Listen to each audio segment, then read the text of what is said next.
Well, good morning from Dynodaze. We have another lovely Civic FN2 Type R in today. Now, our customer, who's filling the form, hello customer, has previously fitted a Tegiwa system to this car, to a standard cat and standard manifold, but unfortunately it knocked and it rattled and it banged, and he removed it. But we did say to him that it was a good bit of kit, it just needed fitting professionally, because we are going to have to make little bits of modifications to make sure that it doesn't knock and rattle, and that he can really enjoy it. The Tegiwa system is a good system, it's really well made, but yes, there are fitment issues, and we all know there are. People expect to be able to, not this customer by the way, because he had it professionally fitted and it didn't fit very well, but there are people out there that are trying to fit these on their driveways, on axle stands and stuff, and they do struggle. So I mean, that is what we do at Dynodaze. We customize things, we fit things, and it's in a safe place now for us to get it on there so that he can enjoy the sound of it and hopefully enjoy the power. So that is the plan for today. We're going to get it up in the air and get the Tegiwa system fitted to it, and put some smiles on some faces during this COVID-19 lockdown. He's only local.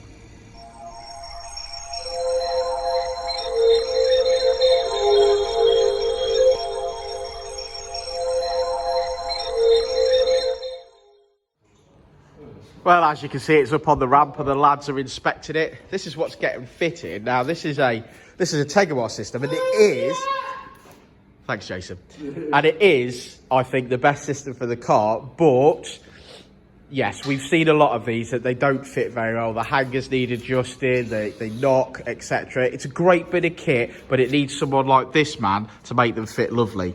So, Rich, we've seen this before where we've had to, in some instances, even have to add an intersection. So yeah, unfortunately, I think that's the case. I think the problem is the Tegiwa system is designed to fit with the Tegiwa manifold. Yeah, is ultimately the case. So we've seen several with Japspeed manifolds and they don't fit. And we've seen them onto standard manifolds and they don't fit. So this customer's at home, like most customers do. He's bought the exhaust, obviously from Tegiwa. He's fitted it home on his driveway, and then he also available from Dynodaze, guys. So check the website out. Sorry, Richard, go on. And then he can't stand the fact that it's rattling on the floor and can't. Of course, I'm exactly the same as that. You well know that I can't stand a rattle or a knock. So he's gone back to his standard exhaust, and then he's obviously brought it to us to see if we can get it on the car and modify it to not rattle. Which is, of course, we can. Yeah. So Jason's going to have to remove all this under tray. No, are you not? Just the standard exhaust. Oh, just this. Oh, I see. It goes down this side. Sorry. Ignore me. I'm the office lad. So it's still got the standard cat in place. Still got the standard cat in place. So this car's actually got a Marlin ECU from Paul West. So because this guy's actually going to spend a little bit more than £100 in the Dynodaze workshop for this job, it's actually going to make its way onto the dyno later, and we'll be able to see what power it's going to put out, which is lovely. So I'm going to let these lads crack on and get the old system off. I don't know whether that's going to fit in the car afterwards. Yeah, we'll see. We'll see. And then, yeah, so more photos to come.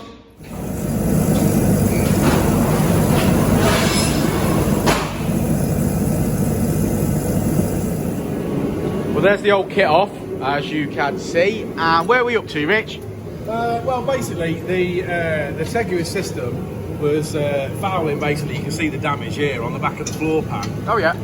There on the sealer. So that bolt head and that flange were hitting on the back of the boot floor, or the back of the floor pan there. That'll certainly make a noise, won't it? Yeah, and again, like jammed up against the floor there. You can again slightly see the damage there where my finger is. Yeah. Jammed against the floor. Basically, what was happening is the angle was too far this way because the manifold's actually slightly shorter.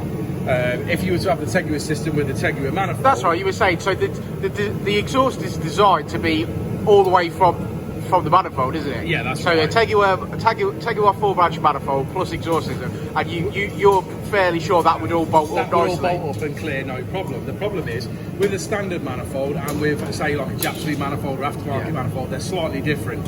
Slightly shorter, in fact. And what we're finding is that we're having to add a centre sleeve piece in here.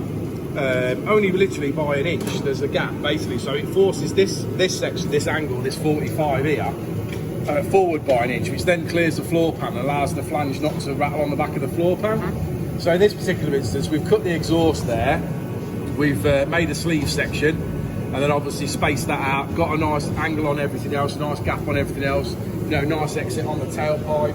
Everything now fits and we're happy with that. We should now remove the exhaust and TIG weld that sleeve up fully so that it's a full repair. And then obviously the system will get fitted, you know, for the final time. So where does this system starts where the cat is? Yeah, it literally goes from the back of the cat. It can be a real pain, these, obviously rust really bad. And then obviously your studs into your manifold, obviously they break, snap, obviously strip threads, whatever. That happened in this particular instance. So what we've had to do is you generally cut the back of the stud off, warm them up so they're cherry red hot, knock the studs out, and then replace with nut and bolt. There's no other way of doing that job. You know, so obviously you keep your original cat in position.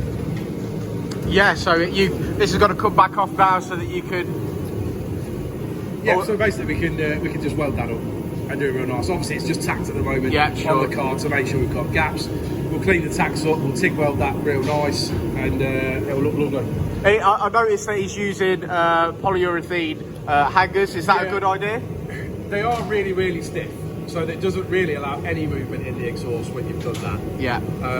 But for example, in this particular application where he's hitting the floor, I think he's used them thinking it would hold it away from the floor. Sure. So we're just going to continue to use what he's already put on the car. Right. But they're not necessarily needed. No, a decent rubber, standard Honda rubbers will do. Yeah, as long as it's, I mean, if it's all perished and it's gone, then they're no good. But as long as they're in good condition, they're perfectly fine. Okay, well, let's. I suppose you're going to finish that off and we'll take some more photos. Yeah. Okay. This is it, it's fixed.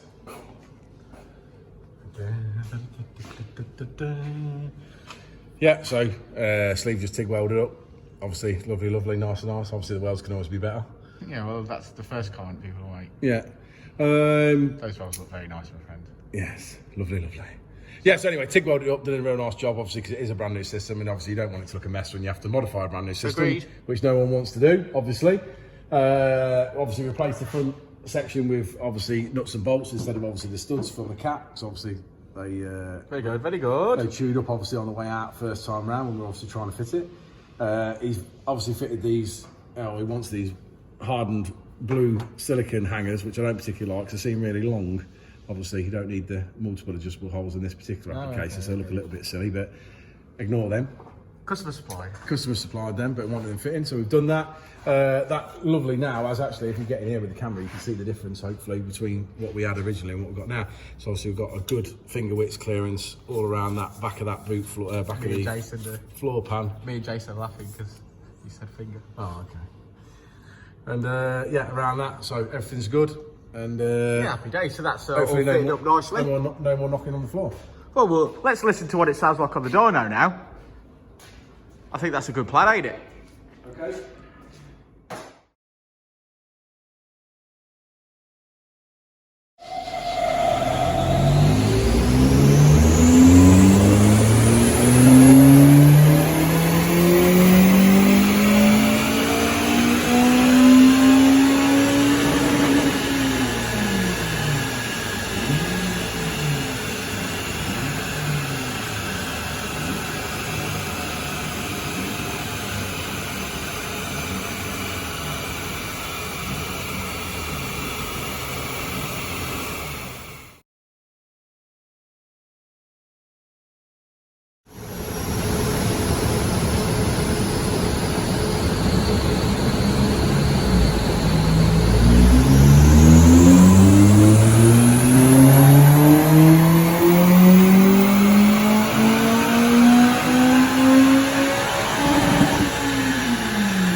Okay, so it's just finished on the dyno. What have we got, Jason? What have we got? 209.3 brake horsepower, 150 foot-pound. That's not bad at all, is it? 79.2 at the wheels. Yeah, so this one's got a Marlin ECU. So this one's mapped. Technically, this one's mapped. So 209, for 8 horsepower. Yeah, Yeah, 210. Yeah, good stuff. Sounds sweet.